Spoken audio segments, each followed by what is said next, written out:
Ruby got off to flight this morning, 4 a.m. Wow. Hello and welcome again to Level Up and Huddle Up. My name is Chip Mitchell. I serve as the moderator along with my brother, my kinfolk, Mel Wells of ODAT. One day at a time. Mel, it's so good to see you again, my brother. How you doing? I'm doing great, yo. I'm not sure. Can you see me on your screen? Because my screen is frozen on my side. Can you see me on your side, Chip? No, everything looks perfect on your side. All right, yo. So listen, man, I'm so grateful to be here another week. Why? To help our people level up and get out of poverty, to stop the poverty mindset, to stop playing the blame game. This is our city, and I feel like we can level up our city by taking our city back, by coming together. So it gives me great joy to be here, brother, to serve the people who need to hear the things that we're talking about so they can get the power to be able to level up. Come on, Mel, and I'm with you on that. And I know that we're not the only ones. We just happen to have a platform right now where we can broadcast and have some great guests on. There's so many people out there, and we want to encourage everyone that is trying to make a difference. Keep on. I know it gets very challenging, very difficult as we see so many unfortunate things that are happening in and around our city.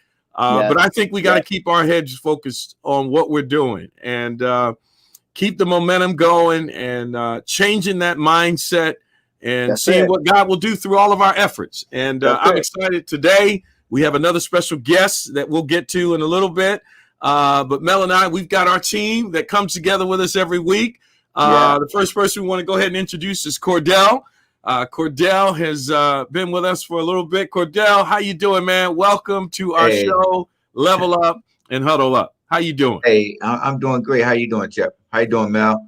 All right, brother. Good to see you. It's always good to see my brother, always man. Good That to came see from you. the streets. Yeah. Yeah. Why don't you go ahead and introduce yourself to our listeners, Cordell? Hey, everyone. I'm grateful to be on this platform with Mel, Chip, and all the other young brothers that come on this platform. My name is Cordell Williams. I am from North Philadelphia, 15th of York, 18th of Cumberland, all around that area to be exact. I grew up in the streets doing street things that everybody had, that come from the streets, that come from where I come from, that's what they did. I had to figure out a different way to be able to support my family, keep going back and forth to the penitentiary. Going back and forth to the penitentiary, putting everyone else in my family at risk of my nonsense that was going on in the streets, but also, leaving my family destitute without me, without a man in the home, my daughter, my son, my wife, leaving them back and forth because I thought that I needed to put food on the table in that manner. So, I did that for years. And then I also struggled with the drug addiction for years. So couple all of that, guys, I had to find a way to be able to turn my life around and do some different things. So I linked up with a couple of good people, decided that, hey, I need to go to school. I need to get an education. I keep getting turned down for jobs because of my record. So what I did was, guys, I went to school. I went to college. I went to CCP, got a college degree, furthered my education, got 3 different certifications, became a social worker, and now I'm currently serving at the position of opportunity development coach at Episcopal Community Services. I've been able to now do some things differently with, entrepreneurship. So now I'm also a national director with a company called Total Life Changes. My wife and I now own a boutique. I have my own podcast. So I'm doing some things and I'm reaching out and my goal on this platform is to be of service, to be able to give back, to be able to help and show the younger generation, the guys that come up underneath me, and maybe not even the guys that come underneath me, maybe their sons and their grandsons, because I'm 50 years old. Might not look like I know I look good, but I'm 50 years old. So you look good, Cordell. You got it, baby. So just to be able to give back to those young gentlemen and show them that there's a different way, and to lend my support to all the gentlemen also on this panel in any way that I can. So that is my mission while I'm here, man, to be able to give back and to help guys understand that, hey, if I can turn my life around, come on, from being a jailbird, a dope fiend, right? And being a person that was homeless, to now doing the things that I'm doing and living in the suburbs with my family, anybody can. Come on. Come Yeah, on. love it, bro. Hey, Cordell, I love it, man. You're a beacon of hope. You're an iconic figure. You're that lighthouse, man, for so many people, Cordell. And I just appreciate your sacrifice to be here. I appreciate your passion and your commitment to help bring about change, man. And every time I hear your story, I'm inspired, man. I'm inspired by you, and I'm sure many listeners are as well. Our next two guests that we have are John and Rob. These two are a dynamic duo. These two young men I'm so inspired by. Hey, Rob and John, why don't you guys go ahead and introduce yourself and let our listeners know what you're currently doing. Y'all got y'all on mute, but I know before they take themselves off of mute, I love these two guys. They're doing phenomenal work. Go ahead, nephews. Go ahead. Do your thing. I love you too, Mel Wells. Thank you, Chip and Mel Wells, for having us again. It's always an honor and a pleasure to introduce ourselves. My name is John Solomon. Just to give y'all a background of myself, I grew up in North Philadelphia, 24th and Somerset to be exact. And just like many other kids throughout the city, grew up on gun violence, drug dealing. Also grew up around some good things as well. Like I got a chance to see, good things within my community. But as I got older, around the age of 11 and 12, a few traumatic events happened in my life that really shaped the direction of the next 5 to 10 years. And I experienced some traumatic events, seeing 2 people in my community get killed at a very young age before I even got involved in gun violence. And probably about a year or 2 later, I found myself involved in a war with a group of guys that don't live too far from my block, a bunch of teenagers. And as a result of this war, at the age of 15, I was shot. Same year, I lost a close friend. I watched him get killed in front of me. Obviously, this made us mad because this was the first time we went through something where we lost a close friend. So, of course, we wanted to retaliate, and that's what we did. At the age of 17, I was arrested for a firearm. Same year I graduated, came home about 3 months later, and I was arrested again with another firearm as well as attempted murder. So I spent almost 5 years in prison as a result of that situation. During the time I spent in prison, first prior year or 2, I still had the same mentality, but aggressive. And it wasn't until I went upstate that I began to change the way I looked at life and the way I moved. So I started working on myself, started being more conscious of the people that I surrounded myself with, started doing a lot more reading, educating myself, working on my mind, body, and spirit. I came home 2015, a new person, really. And this new person, a lot of people wasn't used to, but I was determined to show them something different that they had never seen before, as far as how I carry myself as an individual within my community. And probably about a little less than a year after being home, I founded an organization called Endangered Kind. Rob Schuler, who's on here, is a partner of mine. So we both represent the organization. And, Endangered Kind has been effective at building relationships with individuals that are directly involved in gun violence. And that's kind of like where we thrive at, bridging that gap between these individuals and people that want to help these guys in the streets get out the streets. So that's a little bit about my story. You go places where other people may be scared to even go, or maybe the community won't even allow them to go. You have that license to work with our people, and you have that trust. Thank you so much, bro. Absolutely. Come on, John. Just amazed by you, inspired by you, and you give a sense of hope, man, to a generation that has no hope, John. Thank you. Rob, go ahead, man. Let's hear your story. Hey, Rob, you better chime in on what you're working on too, bro. The other meeting we had there. Tell them what we're working on. Do your thing, baby. You got it. What's going on, y'all? Pleasure to be here again. I'm a socialite in Philadelphia, influencer, and urban nightlife promoter. Also from North Philadelphia, same area as my cousin John, my cousin and partner John. And I'm just kind of here to help. Also engage with the high-risk youth and connect the dots and use my influence and my network of people that I know through my line of work to reach out to other people or other parts of the city outside of our neighborhood, and to to make Endangered Kind a bigger to make Endangered Kind a bigger organization, and to help be more impactful amongst the whole city, and to eventually branch off into other cities and things of that nature, and other stuff that John probably already mentioned. So that's kind of where I come in. And me and Mel Wells right now putting something together. We putting together like an online panel kind of discussion with a lot of these somebody big, somebody real big. We're working on it, baby. We're gonna get your attention. We won't say no names right now, but we're trying to put something together right now to draw a lot of these young guys' attention in the violence prevention and what we're doing. So, come on, man. Well, hey, let me just tell you, you guys are pioneers in a new world that we're living in right now. And us old folks, I know we can't say the words right. We ain't got the right phrases. We don't know how to get on Snapchat and those kind of things. But you guys are that vessel. We love you, Chip. We love you, brother. You guys are that vessel, man, that can Speak help for yourself, us. Chip.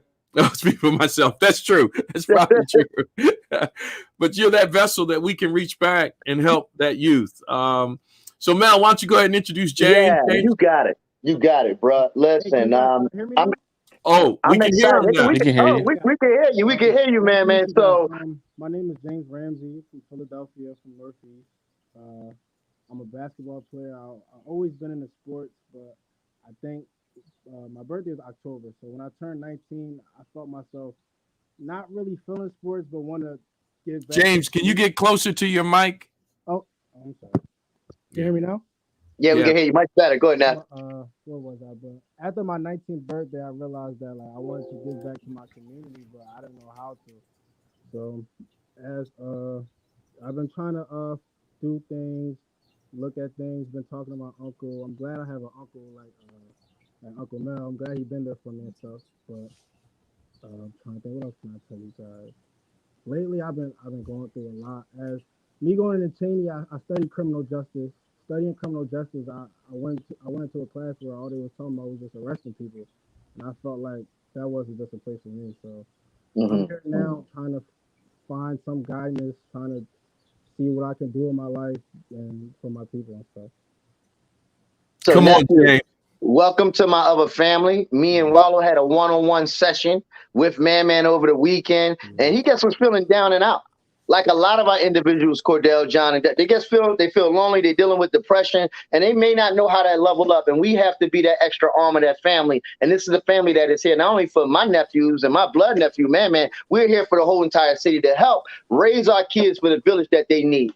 Go ahead, Chip. Back to you, bro. Oh, well, hey, James, it's great to have you on board. And hey, man, the folks you see here, we're all here in this thing together. Everybody has something different that they bring to the table. Everybody has a different story. But the one thing we're unified about is helping to change our environment and helping people to grow and level up as best as we can. So welcome to the party. Next, I want to introduce our guest, Gary Murray. I've known Gary now for about maybe 4 to 5 years. I first met Gary at church and knew his father. And Gary and I share a similar passion, but we won't talk about that today. We'll leave that passion out. But Gary has just been very influential in construction, and some of the great things that he's done have been absolutely fantastic. So Gary, I thought maybe you could just introduce yourself, tell folks where you're from and your progress in what you've begun to do with regards to real estate. If you could just give us some tidbits on how you got involved and what you're currently doing and some of the projects that you've done in Philly. I'm assuming that one big green building behind you is one you're putting up right now, which I'm fired up about. You still got to give me that tour, Gary. I'm still waiting for the tour. You know what, Chip? What I will say before Gary, my main man. Me and Gary, before we came into church, got out the church, got back into church, me and Gary come from the bottom all the way to the top. And I'm very excited to see my brother here as he's actually expanding on working on things. And not only that, but showing our people in the city that it's possible. that you can still obtain that life that you may see on TV, but you have to start somewhere. And Gary's my man who started. So Gary, you take over, man. Let them know how to do it, bro. For sure, definitely. Yeah, I definitely. Me and Mel go back from teenage days, early teens. So now I'm 39, about to be 40. So we getting up there, man. We getting old, Mel. So my name's Gary Murray. My major right now is in real estate development. That hasn't always been the case, but that's what I'm doing now. Real estate development. I started doing new construction development in 2011, and then I started in real estate around 2003. For the first time is when I got involved in real estate. I mentor people in new construction development, how to build new construction, also how to be a GC for yourself and make money being your own general contractor on your own projects. And this keeps me very, very busy, which is a great thing because prior to doing this, I found other things in the streets as well that kept me busy, but not in a good way, and landed me in places that I said that I never, ever, ever wanted to return back to. So, Both of us, bro, we've been here together. I know the story, bro. right. So, it's unfortunate that sometimes, some of us, we find ourselves in these situations, and some, just don't learn from it. But hopefully, somehow a light can be sparked in everyone who finds themselves in those difficult places to see that there is a better way. Definitely, there's a lot of better ways. But again, what you expose to and continue to surround yourself around has a huge impact on what those things are. Every opportunity that I get, I try to put myself around other guys, young guys, older guys who may not think that it's possible, and show them that it's very, very much possible. And that's just what we doing now, man. We're building families, building wealth, You build it.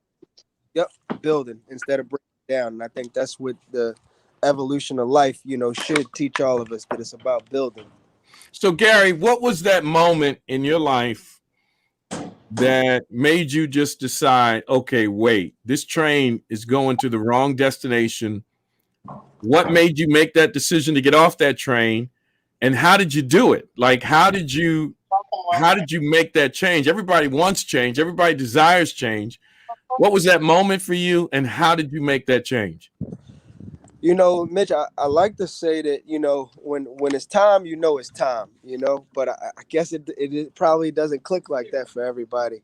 For me, again, I just looked at my life and I was just looking at the direction that, things had gone. And it just didn't seem like there was much, there wasn't no light at the end of it, and just get tired of running the same obstacles. Some people, unfortunately, when they do criminal activity and things, you try to redefine or refine how you do those things. But in the case of everybody's case, you'll find that you'll end up right in the same place. It doesn't matter how you try to reinvent the crime that you fit. Think about all the people who's, you sell drugs. For me, it wasn't drugs. For me, it was credit card, fraud and that sort of thing. That was my niche. And it was like, I tried, this way, or maybe I could do it this way. And you try all these different ways and you still end up in the same place. Yeah. For me, I was tired. It just didn't make sense anymore. And a friend of my father's was involved in real estate, and he pulled up on us one time. We was in Mount Airy. He pulled up on us, and he was in a six-figure car. It was like $100 and something $1,000 car back then. And for me, that was inspiring because I wanted to know, what did he do, and I knew it wasn't what I was doing, clearly, because what I was doing wasn't getting me nothing but spending a lot of money with lawyers and attorney fees and and sit down time. So I gravitated toward him, and I just wanted to know what he did and wanted to pick his brain. And I, every chance that I got, he said he was involved in real estate. So I was like, man, I want to be around. It wasn't even about, getting paid at the time. I just wanted to be around them to be able to learn it. And I knew that once I learned enough that I would be, able to take off with it. And that's what I did. I mean, that really So, was so am my I hearing you correctly that you decided, well, I'm just going to volunteer and imitate what this guy's doing and yep. try and do the same? Is that what I'm hearing? Absolutely. It wasn't, I didn't go there expecting him to pay me for doing anything on any projects or sites. I be there as a sponge. I wanted to learn what it was that he was doing. It made him successful. And I mean, literally, if you talk to this guy today, he'll say, I think we lost him just for a hot minute. He'll come right back in. But Gary, man, he comes already from the bottom up to the top. And we're gonna let Gary. I think he's coming back in now. But if you out there and you're listening, go ahead, Gary. You was paused a little bit, bro. Okay. Yeah. Showed up. Say that again. You were paused for a minute, so we missed what you said. Okay. Yeah, literally, I just showed up on projects, that he was there, and I helped out with whatever I could help out with, just to learn. And I took that information. So, Gary, you jumped in. You just jumped in where you fit in. You didn't go with your hand out. You didn't come with these expectations, but you came hungry. You came, as I call it, coachable, willing to learn. And you said it, bro. You was like a sponge. We were sponges always taking in negativity. But you learn how to be a sponge and say, I'm tired of being negative. And the question I have for you, bro, can you tell me a little bit about your first flip? And let me explain the flip, y'all. We're not talking about drugs. We're talking about a process we done been through. Now it's time to start doing corporate flips, but you never get to the corporate flip if you don't do the small flip to get to the big flip. Tell me about that, bro.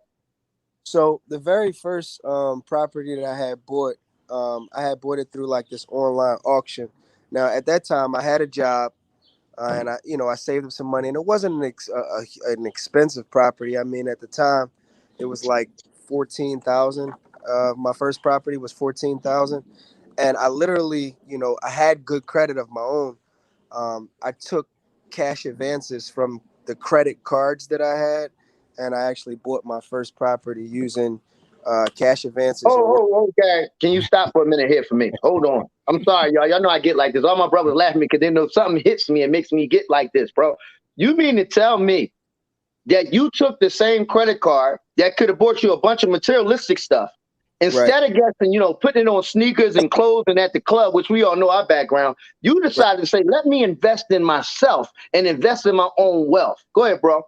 That's exactly what I was going to say. You took the words out of my mouth. I invested in myself because at the time, you got to realize you're talking about real estate. Real estate is one of the biggest things that a person can do for themselves or be involved in is to own something, to own property, not own jewelry. Anybody can own that. But when you say you own real estate, you own land, and it's not just about property, like houses. A lot of people get confused. When you talk about real estate, they feel like, oh, man, that mean I got to buy a building and I got to fix a building up. But that's not what real estate is all about. Real estate is about the land that the property sits on. So you can have the most beautiful building ever, but if it's sitting on land that's in the area that's trash, then that value is going to be diminished by that. It's not going to realize its full potential and full value. Just like you could take a house that needs to be torn down and put it in an area that's in high demand.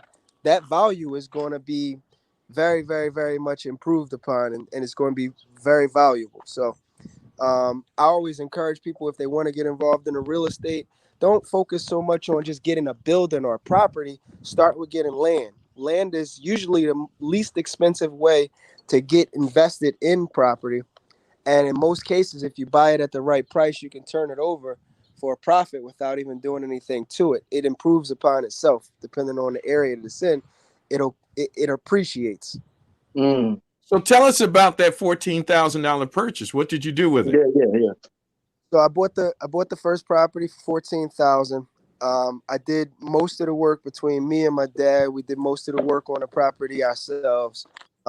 We had a few friends that was in the business of doing contracting work and stuff, so they was able to guide us on, what we needed to do for certain aspects of the property. Once I got the property renovated, and it didn't need a whole lot of work to it, but once I got the property renovated, and it took some time. This was probably probably was one of the longest processes of fixing up a property because of the fact that it was the first time I ever did it. And then also I had to self-fund it because it was my first one. I didn't know how to. Right. It was self-funded. So as I was working, I would take, money and apply it to it. Once I got it fixed up, I did what's called a cash out refinance. And that's when you borrow equity or borrow against the equity of a property. At that time, I borrowed against the equity of that property. Now, that property had increased in value a significant amount after I had fixed it up. I was able to pull out $60,000 from the property that I had only paid $14,000. So you paid $14,000 for a property. You did the hard blood, sweat, and tears your own self. Right. And then you were able to take 60 grand out of it because of that blood, sweat, and tears. Exactly. And then, did you go out and buy a car with that 60? No. I lived in it for a little while. And then I ended up I took the proceeds from that. Most of it I put toward a 3-unit, a triplex that I bought at an auction, a sheriff's sale. I bought that one for $17,500. That was the second property that I ever bought. Killing it, bro. Killing it. So I heard you say you took the 14. I'm talking street language for a minute. 14 turning into 60. Can you tell me now from that 60? Just give me one, because bro, I see you everywhere. I know some of your stuff. I know your stuff, Gary. Right? But you took that 60 now, and what are some of the things like the building that you're working on in back of you? Because it took the small flip to get to the big stuff like that's in back of you right there. Tell me a little bit about that. Tell us about that property you're standing in front of. So this property here is in the University City area. This is a 6-unit apartment building I'm building here. It's y'all see us going crazy because University City is one of the hottest places in the city of Philadelphia. Wait, he didn't say a 2-unit. He said a 6-unit apartment complex. A 6-unit apartment. But listen, I want to highlight this, guy. I want you to finish. Stay on that point. This brother done been incarcerated. This brother done been depressed, but he got tired of making an excuse and say, I'm investing myself. So we done went that fast from 14 to 60. Now where we at, Gary? Let me know. This one's valued at $2.4 million when it's completed. Well, I'm gonna follow up with you, but on a serious note, guys, that's normal. Hey, here's the thing that is powerful. I'm so sorry, Mel. That $14,000 is attainable.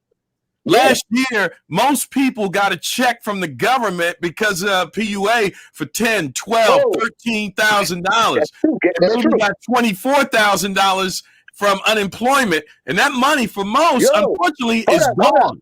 Hey, hold on. I even have, I run one day at a time. I have clients that was walking around with $14,000, $20,000 in their pocket, and I'm still talking to people on the street. Listen up, because some of that money is still being released, and some of y'all still have that money. But before you go to Saks Fifth, make sure you go to yourself. Go ahead, Gary. Do your thing, baby. Great job, man.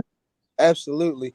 So for me, it's always been about scaling up. So when I very first started, a lot of the work that I did besides doing that first property for myself, I started doing renovations and things for other people also. So that was another source of income for me, because I was like, hey, if I'm going to, do these type of jobs for myself, I got time, then I'll invest some of this time in doing other projects for other people, and started stacking money from doing, other side jobs and things like that, until eventually I got too busy to where I could only just work on my own stuff.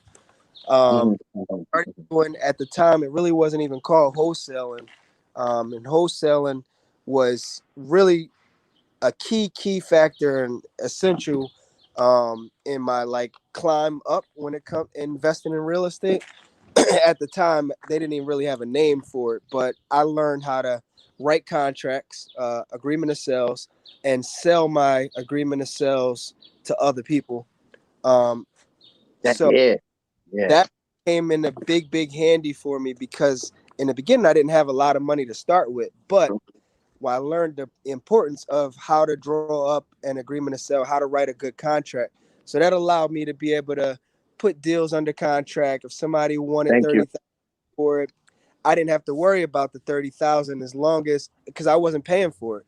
The person who was going to buy it was going to pay for it. So I learned how to write these contracts up to where it was me on a purchasing end, to purchase properties, but then at the same time, I was looking for a buyer who actually had the money to be able to close on them, and then they would pay it and then pay me commission in between that amount or above that amount. That's So it. you were basically brokering a deal. That's right.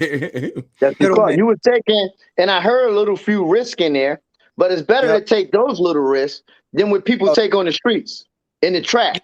I mean, again, 100% legal. You know, at that time for sure. I know they have some restrictions now that they're starting to put on that industry because it's become an industry now. Back then, it wasn't an industry, and I don't think that those practices are fair. What they're trying to, enforce on people. But when some people start to do things out of line, you know how the Yeah. system has make adjustments and things. I understand that as well. But again, if you now, from what I understand, as long as they really want people to settle on them. So if you get it under contract, they want someone to settle the property before it changes hands again. Which again, there's ways to work that out as well. They have people that have funding for people. They call it transactional funding. So they'll provide funding for people who have deals like that. So you don't have to worry about that type of situation. Wow. You know, Chip, what I want to make sure, Gary, one thing I do for my nephews here on the screen, what I Yep. like to do, Gary, is get some personal follow-up if I can, bro. So they can have their own conversation with you. Please feel free. Y'all can ask questions even now, but I know y'all want to have your own personal conversation. My nephew John on here, he's looking at a building. I would love for him just to talk to you about that. Would that be okay? We follow up with you because we're about making sure we mentor our people. Yeah, absolutely. Thank you, my brother. Thank you. Anybody else have anything to ask our brother? I know me and Chip, we want to make sure y'all have opportunity. I have one more thing for that, but I'm going to give y'all opportunity. So I really want to. I'm speechless. I'm just like, wow. Like his flip game, his hustle was ridiculous, right? I want to commend you, Gary. And I'm myself right now. I'm looking for commercial property, right? And the problem that I was running into, because it's going to be for a hub for my other business. And the problem I'm running into, if I try to go into leasing with in shopping centers, because my business is health and wealth, any shopping center that has a GNC or a vitamin store or even a Rite Aid, they have a contractual agreement with that leasing company that I can't come there. So I have to look for a commercial property. So do you have any insight on how to look for these commercial properties and how to get them for the low? I'm just keeping it honest with you. Like, do you have any insight on that?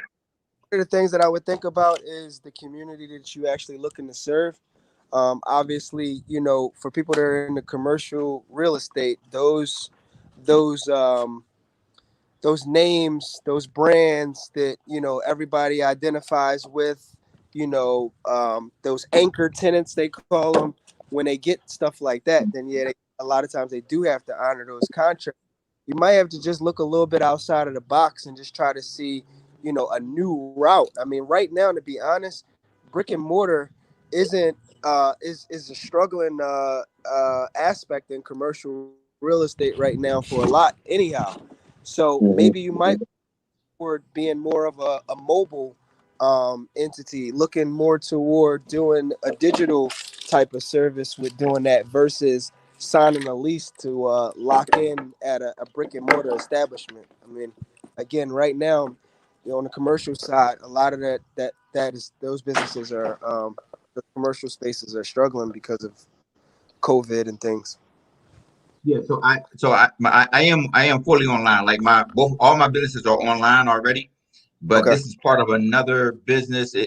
So branching off and having a place where a person can do exercises and get their drinks right there and their shakes, sort of similar to what my friends in Herbalife have done. They all have hubs in different parts of the city.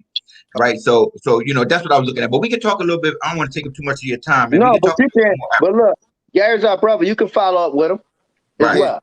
Okay. So we'll make sure we set that up. Now, my other nephew too on the screen. Go ahead, Chip. You got something to say? If anybody else had a question, because I had a question, but if anybody wanted to jump in, feel free. Can I ask a quick question real fast? Yeah. Could you explain the process of investing in yourself with? Like, because I didn't really understand what did you mean by that. Try to turn your volume up, nephew, a little bit so you can hear you a little clearer. See if your volume on your phone or whatever, the tablet. Okay. See if you turn it up. If not, speak a little louder for us so he can hear you so he can respond. Okay. Could you explain the process of investing in yourself? Like, what was your mental through that process? Okay. So Gary, he was asking if you can explain your mental process of investing in yourself. Explain what that means. What was your mental thinking that made that shift? So, I mean, for me, a lot of times, and I mean, this is for anybody. In most cases, a lot of people, the buck ends when they go seek for other people to invest in them, and people say they won't do it.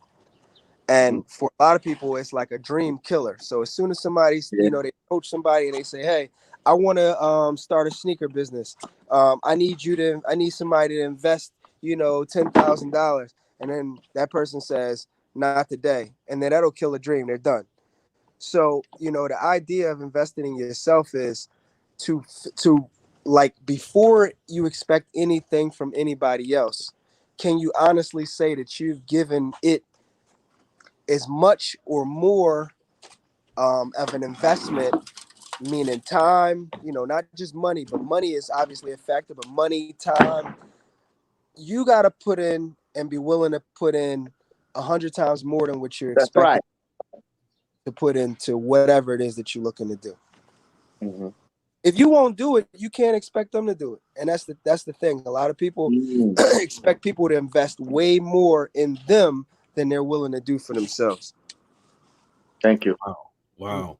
Anybody, I want to make sure everybody get on it. Man, that was a dynamite question too, nephew. Thanks for asking that. And thanks for being bold enough to ask it. A lot of times in the community, people get scared to ask for help and say, give me some direction. So we here to give direction. That was a great job, Gary. John and Rob, anything from y'all before me and Chip ask our question? We didn't want to make sure we yield with respect.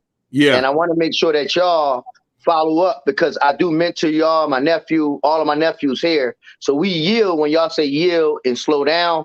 I do want to talk about the breakout sessions that we're getting ready to come up with, but I want Chip, if you can go ahead. If my nephew, I have anything to say, John and Rob, before I move to Chip?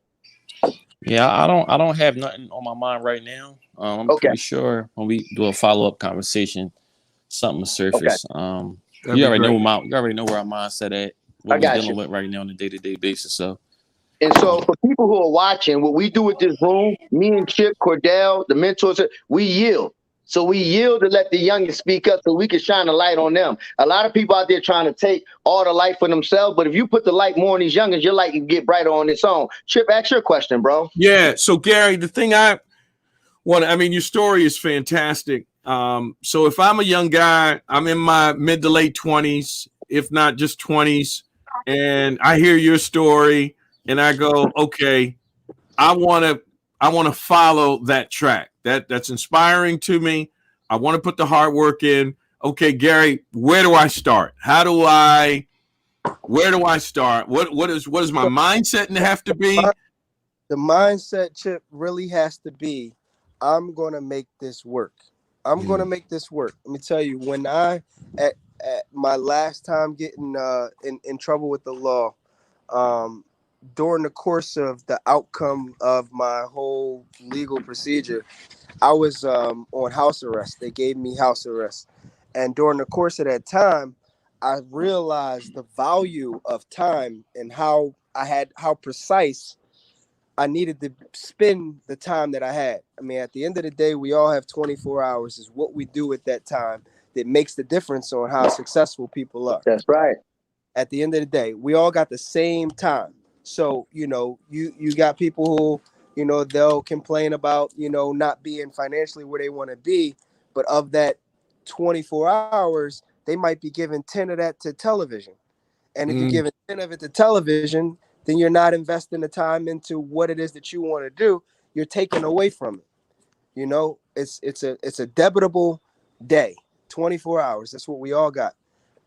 So for me, I was on house arrest and I was looking at it like, dang, all right.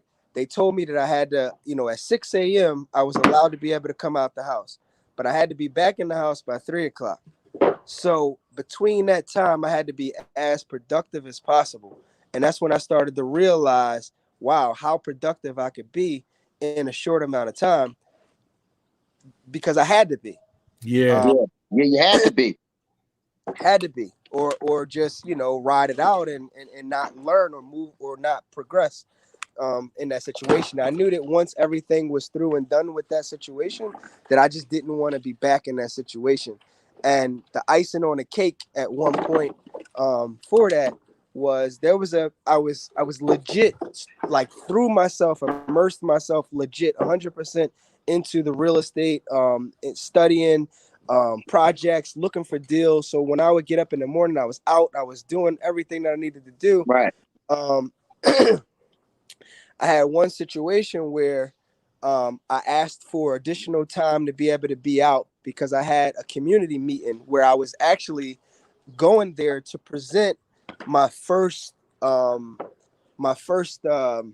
new construction development. I was The like, all right. RCO meeting. You had an RCO meeting to go to while you was even on house arrest. You was making moves. Go ahead, bro. Listen, so I was like, all right, I needed the additional time. So they told me, or the probation officer told me, that I was granted the time or whatever. He's gonna give me the extra time. So I was like, all right. So I went to the community meeting, did my thing there. It was over earlier than what I anticipated. I went home and I was like, dang, I want to get something to eat, because I was like, oh, I still got time. I gotta be in until 6. Yeah. It's 5:30. I still got time. Came in the house, went back out to get my food, went home, and 3:00 in the morning, the warrant police was there to pick me up.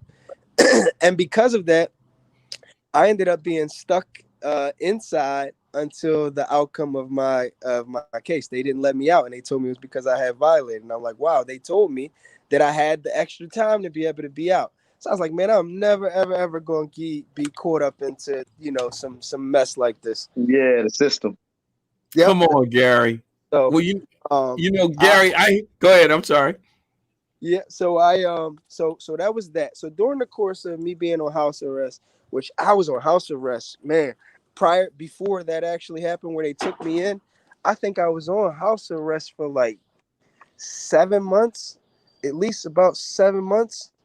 And, just finding deals. I'm going out every day. I'm finding deals. I'm flipping properties. I'm on house arrest. I went to court. When I went to court to try to, to try to get the judge to let me go back on house arrest until they was ready for the case or whatever, I was able to present to the judge like all kinds of closing statements and check copies, showing that I was really out here doing the proof. My lawyer was able to show the judge that I made over $250,000 while I was on house arrest. That's what I'm talking about, bro. In 6 months, right? So if you're making $250,000 in 6 months on house arrest, legit money.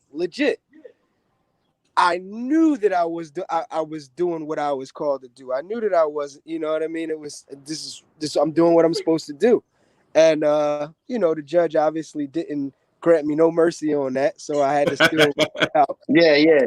And what her question was, well, I don't understand. If a person can make this kind of money while on house arrest, then why is he even in here to begin with? And I said, absolutely right. Absolutely right. Guy, he couldn't even believe it. I was probably making her salary in the same. You was in 6 months. Yeah, I'm surprised they ain't asked you for follow-up advice on how to do what you're doing, so they can flip properties while they don't understand. That's not how the system works. And the thing about this that's so mind-blowing, man, is that your first comment when you started off, what's important is the land. Owning land. That was all off of land. I wasn't doing any rehabbing.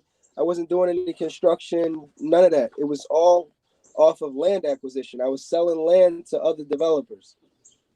That's crazy. And that's the thing. This is the last. Oh, you locked up for a little bit. Major. Go, Gary, back in. Say that again, Gary. development. So what I learned was a thing called exchanging a value. Okay. Everybody, no matter who you are, you have value that you can exchange with people. Okay. Whether it's time, okay, whether it's, you may be a person good at finance. You may be a person that's good at, you're just a hard worker. You're a laborer. You're good at, you can lift anything, you can push. There's a value there. You cannot underestimate what that value is. I love it. And you have to be able to learn to exchange value. So that means that if you know somebody that's doing a certain something that you want to do, you got to think to yourself, what can I bring to that person to where I would be welcome there? So I learned how to do new construction development because the guys that I was selling the vacant lots to, they were developers. Yeah. And they wanted me to be around because I had the deals. So it was like, this guy bringing the deals. We can't just turn him away. So it was like they wanted to bring me in as close as they could to him because it was like he has the deals. They're not going to tell me they're not going to tell me to beat it because I got the deals. This guy, he got more deals. You know what, Gary? I know that's a fact because I used to be chilling on 2nd Street and you come jumping out of one car, jumping in another car with different developers. I knew they were developers. I'm like, wait, Gary? I saw Gary back in the game. No, but you was living a legit life, man. And I'm inspired. I'm so proud of you, bro. Thanks, man. So listen, let me just tell you. Value is the major key. Like everybody has, if you feel like, oh, you don't have anything, you have time. Everybody has time. So invest that time into someone else. And if they have something that you can receive back as well. I want to get comment chip for you go on the value part, right? Even while I'm in this meeting right here, if you see my phone, I'm on a state board meeting because guess why I'm only on the state board meeting? Why do you want me on a meeting? Because I'm from North Philly. I bring value. Exactly. I have a part. So listen, you have something. I want y'all to hear what my brother's saying here. And I appreciate all the words and advice. And I appreciate you, man. I see man got a pen and a notepad taking all the notes down. Hungry, baby, hungry. Well, and the thing about it is everybody has something they want. And when I think about John and Rob, you want to talk about value. Some of the most sophisticated, influential senators, governors, all of them want an answer to the gun violence here in the streets. And none of them are face to face with some of these young people in the street like you, John and Rob. And the value that brings to the table is unprecedented. And what that gives you is influence. It gives you great influence. Why? Because they need you. They need you. And I think what Gary is sharing is absolutely outstanding. And Gary, I just want to say thank you for taking the time, man, to give this information. This is like Ivy League business education, man. This is like an MBA.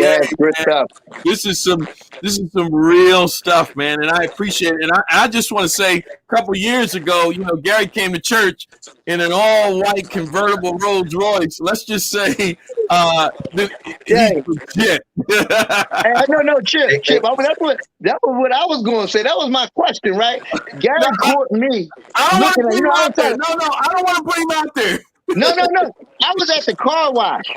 I'm at the car wash. I'm looking at this Rolls Royce. I said, man, I'm going. It's a nice car. Whatever. Gary walks out. I'm like, what's up, my man? What's going on, bro? I love you, bro. Whatever, like that. Gary, like, I'll see you later. He jumps in the Rolls. And I'm like, oh, man, he really loves it. So listen, what I want people to do on a serious note without us playing, all those things you see on TV and everything, it's obtainable.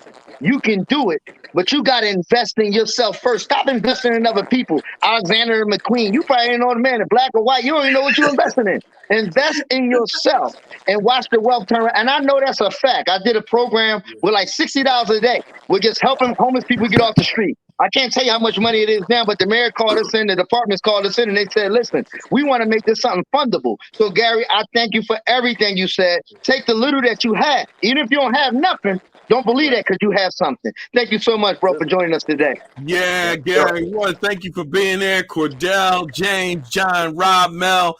Hey, man, this was another one. I mean, each week, man, it's just incredible. A wealth of knowledge. And, anytime, guys, anytime. Yeah, and we're doing great things with it. So I want to thank everyone for joining us. Gary, thank you again for taking time. And Gary, you know, we got to hang out. We got to go for a ride. You know that. I'm waiting. Yeah, I got a new Ferrari F8 Tributo. Oh, I'm going. I'm in it. Listen, I'm getting in. It's a two-seater, brother. No, listen. I'm getting in. I'm paying for the steak dinner, whatever it is. I ain't never even riding a Ferrari. I don't even know if I'm saying Ferrari right. So you got to take me for a ride, baby. Love it. I love the success. Well, hey, guys, this has been fantastic. And I think the thing that I want us to make sure we understand, this is all attainable. You know, it's all attainable. And I love what Gary said. You bring value.